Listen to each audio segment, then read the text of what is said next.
आज हम जनपद मैनपुरी की बात करें तो जनपद मैनपुरी में ईंट का अवैध कारोबार बड़े पैमाने पर किया जा रहा है, जिसकी कई बार शिकायत होने के बावजूद भी शासन प्रशासन छुटपुट कार्यवाही कर मामले में हिला हवाली करने से ईंट के अवैध कारोबारियों के हौसले बुलंद है, जो लगातार आए दिन अन्य जनपदों से ट्रैक्टर में ईंट लोड कर मैनपुरी लाकर बिक्री कर रहे हैं। ये ट्रैक्टर चालक खरीदने वालों को ना तो कोई रसीद मुहैया करवाते हैं और ना ही ईंट की हुई बिक्री का जीएसटी सरकारी खजाने में जमा करते हैं।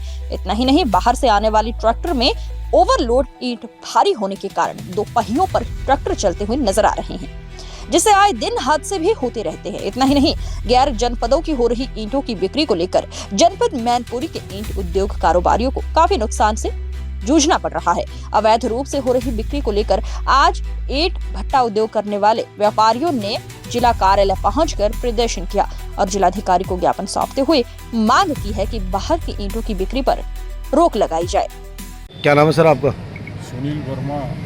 वर्मा जी, आज आप शिकायत करने आए, किस मामले में शिकायत करने आए हैं? मैं यहाँ मोबाइल थोड़ा पीछे। भट्टा समिति की तरफ से जिलाधिकारी महोदय से प्रार्थना पत्र देने आया था, क्योंकि जिलाधिकारी महोदय आगरा गए हुए, तो संभवतः कल हमारी उनसे मुलाकात हो जाएगी। ये जो मैनपुरी नगर में पूरे जनपद में तमाम ईंट बड़े बड़े ट्रालाओं पे भर के और सड़क के किनारे खड़े होकर बेच रहे हैं, जो जीएसटी का भी और खनन विभाग और कानून व्यवस्था ओवरलोड इन सबका उल्लंघन कर रहे हैं, तो उसी के संबंध में जिलाधिकारी महोदय से अपनी प्रार्थना पत्र देने आए थे कि इन पर कार्रवाई की। अगर हम बात करें ट्रैक्टरों की, तो ये ट्रैक्टरों में भरकर ला रहे हैं, कहाँ से ला रहे हैं, कैसे बेच रहे हैं, और इस पर जो ना आप पर क्या कितना बड़ा असर पड़ रहा है? हमारे ऊपर हम तमाम जो सरकार के कर हैं, चाहे जीएसटी हो, रॉयल्टी हो, इनकम टैक्स हो, वो हम लोग यहाँ देते हैं और ये बाहर से ले आते हैं। उससे ज़िले का जीएसटी का भी नुकसान होता है, क्योंकि अगर हम अपनी ईंट को बेच पाएँ तो हम अपना प्रोडक्शन बढ़ा सकते हैं, उससे जीएसटी का कलेक्शन बढ़ेगा। आपकी ईंट में और इनकी ईंट में कितने रुपए का अंतर रहता है?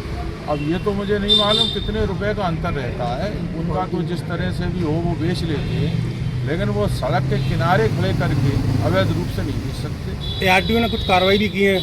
हाँ, वो मेरे संज्ञान में अखबार के द्वारा आया तो कार्रवाई हुई है।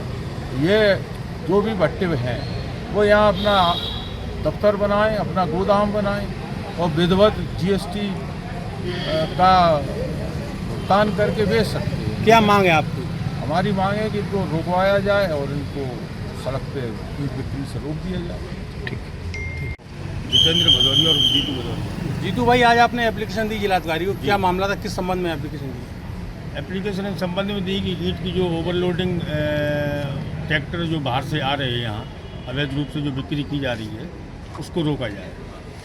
सड़क के किनारे प्रॉपर ये खड़े होकर जो ईंट बेचते हैं, इनको कोई इसका वो नहीं है कि ईंट वहाँ सड़क में मंडी लगा के बेचें।